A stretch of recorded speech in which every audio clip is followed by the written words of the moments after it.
السلام علیکم سامعین۔ سنت تجاہل عارفانہ۔ تجاہل عارفانہ کے لغوی معنی جان بوجھ کر انجان بننے کے ہیں۔ کسی امر سے واقف ہونے کے باوجود اس سے شعوری طور پر اپنی لا علمی کا اظہار کرنا تجاہل عارفانہ کہلاتا ہے۔ تجاہل عارفانہ ثناء معنوی کی قسم ہے۔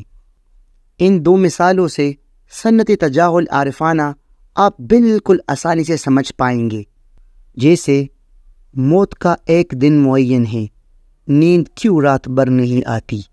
اس شعر میں شاعر کو نیند نہ آنے کی وجہ اچھی طرح معلوم ہے کہ اسے موت کی خوف کی وجہ سے نیند نہیں آ رہی، لیکن وہ جان بوجھ کر انجان بننے کی کوشش کر رہا ہے، لہٰذا اس شعر میں سنت تجاہل عارفانہ برتی گئی ہے۔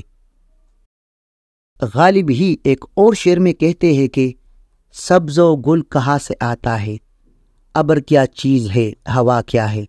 اس شعر میں شاعر کو سبز و گل، ہوا اور بادل کی وجہ اچھی طرح معلوم ہے، لیکن وہ پھر بھی جان بوجھ کر انجان بننے کی کوشش کر رہا ہے۔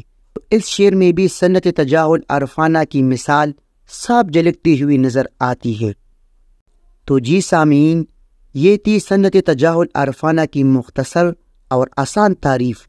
ویڈیو کیسی لگی اپنے رائے سے ضرور آگاہ کیجیے۔ اللہ حافظ۔